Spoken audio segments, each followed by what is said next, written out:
To prevent people from missing, you should have a roster of all the attendees and employees at a camp or outing, just to make sure that you know who is there and who's not.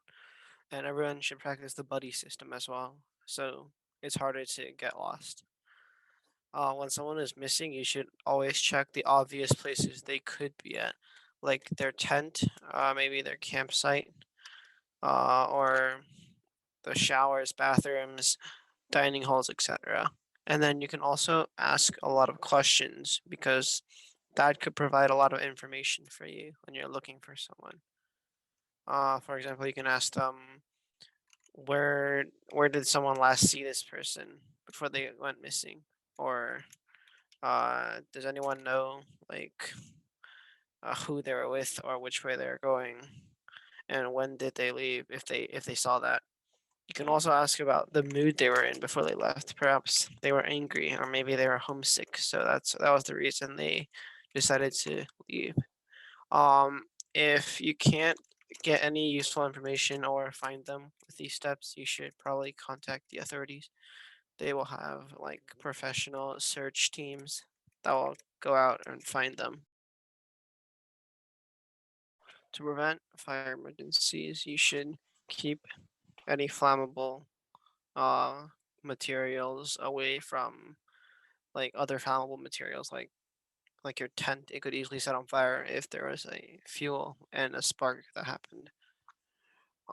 Any flammable things should also be stored in off like the flammables box that like can't be I guess ignited through, so it's safe in there.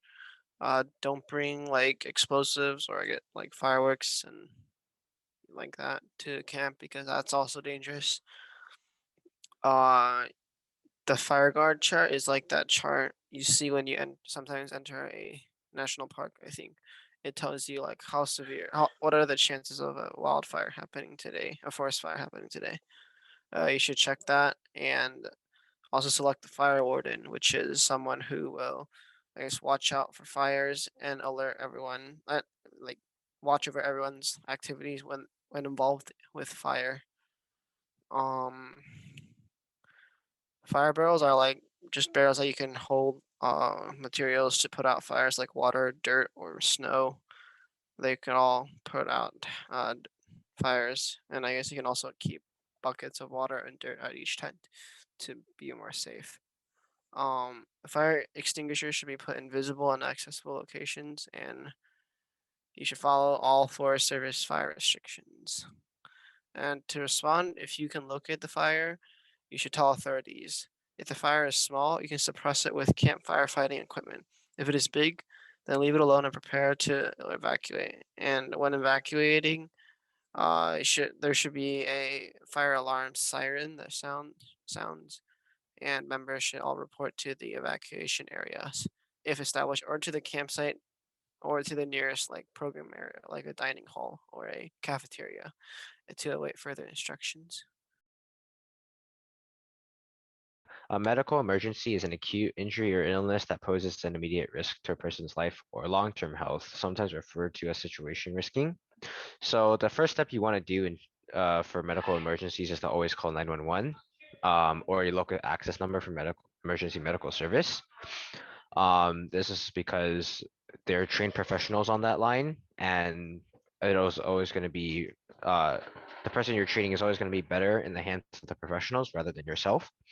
So the best thing you can do before 911 arrives is to stay calm and then start CPR if necessary, or rescue breathing if necessary, and if you know how to do it properly, because ineffective CPR might actually harm the person. And place a semi-conscious or unconscious person in a recovery position until an ambulance arrives, and don't move the person unless the site is not safe. So for an evacuation plan is a diagram showing the safest emergency exit routes from a home or building. So typically you want to use this evacuation plan, or you want to create one to prepare yourself for any kind of emergencies. Say you have like a fire in your house, like there could be a fire in your house, you want to create an evacuation plan. to make sure everyone in your family, in your household understands where to go if there is a fire, if it's unable to be put out. So evacuations are more common than people realize, typically because of fires or floods and major storms. So when you create an evacuation plan, you want to try to include symbols such as arrows for emergency exits and other documents and diagrams for emergency disasters and planning. So arrows typically symbolize the direction you should go from like each room in the house or each room in the building directed to the exit and out to a safe area. So you want to try and use these, create these evacuation plans to prepare for any disasters. So a hazardous material incident may be a spill or release of chemicals, radioactive materials, or biological materials inside a building or to the environment. Uh, so what you want to do is you want to try and stay upstream, uphill, upwind, just in an upper area. So try and go at least a half mile away from the danger area to make sure you're not exposed to these chemicals. You want you don't want to walk into or touch any of the spilled liquids, and you want to stay away from everyone that was infected or any victims that were a part of the hazardous material incident. And also for the victims, you want to place exposed clothing and shoes inside tightly sealed containers. You don't want them to come in contact with any other materials because it might spread the hazardous material. And you want to call the local authorities to find out how to properly dispose of the materials. So the first animal encounter is a bear. So since bears have an excellent sense of smell, they can smell food from far away. So therefore, yeah, picking up garbage and keeping the campsite clean is necessary to prevent the bear from coming to the campsite in the first place. Furthermore, you can also store smellables such as toothpaste and sunscreen in a bear bag, which can then be hanged in a tree. When encountering a bear, uh, make noise to scare away the bear. The second animal encounter is a mountain lion. It is always safer to travel with at least three other people due to the buddy system. When encountering a mountain lion, make lots of noise and don't run, and also try to look as big as possible to scare away the mountain lion. The third animal encounter is a rattlesnake. To avoid the rattlesnake in the first place, one should walk carefully and avoid tall grass where rattlesnakes might be.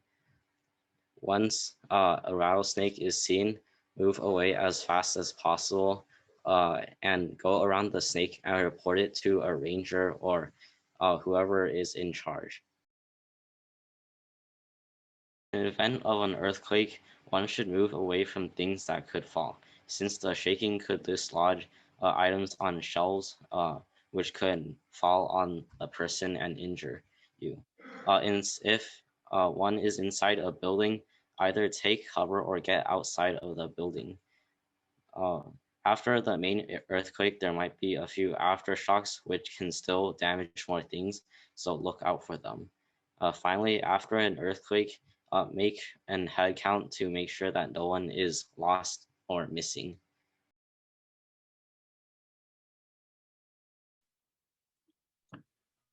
An epidemic is an outbreak of a contagious disease that spreads rapidly and widely. This can take on many forms in a camp setting. If affected individuals are from a local unit, Long's Peak Council, Denver Area Council, or Pikes Peak Council, they are to be sent home. Quarantine those affected until transportation can be secured. All bomb threats should be considered real until proven otherwise. If a bomb threat is received by telephone, remain calm and courteous. Report all bomb threats immediately. Advise Scout Executive immediately. If Scout Executive is unavailable, advise next ranking Scout professional or disaster recovery team coordinator who will evacuate all personnel and employees should leave the premises. Use flashlight and cell phone flashlights for emergency light source. Avoid using any type of open flame. If instructed to evacuate, proceed to the nearest exit and assist people with disabilities or notify emergency responders.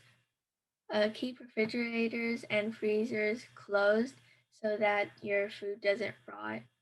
Disconnect appliances and electronics to avoid damage from electrical surges. For severe weather, uh, for blizzard or storms, you should prepare by checking the weather before going to like the area, so you can see if it's gonna snow and you can prepare for it. And bring warm clothing and jackets, and bring more like protein bars, or like um, yeah, and try to keep the head and mouth covered. Um, for flooding, do not don't camp on low grounds, and be prepared to move to the high ground. Um, and yeah, and for high winds, you should not camp near weak branches, and um, because like the wind could blow the branches down, and like your tent might you might get hit and get hurt. Um, you if like there is wind, you can put your tents on a like a side hillside, so like the wind hits the front of um, the mountain instead of hitting directly at you. Lightning, you should stay away from wood and spread out and stay in lower areas. Um, a tornado, you should check the weather first. If there's like a tornado watch, then you should like prepare to evacuate. And if there's like a tornado warning, you should evacuate immediately. Um, for a suspicious person or intruder, um, all the people that like come to like a camp out or something should be checked in. And if a person's like lost, you should help the person out, like where to go. And if a person's not checked in, then you should direct the person to like a troop leader. And if the person doesn't want to do it, then you should um, report him to the camp director. And if they're threatening you, you should uh, report it to the to like police.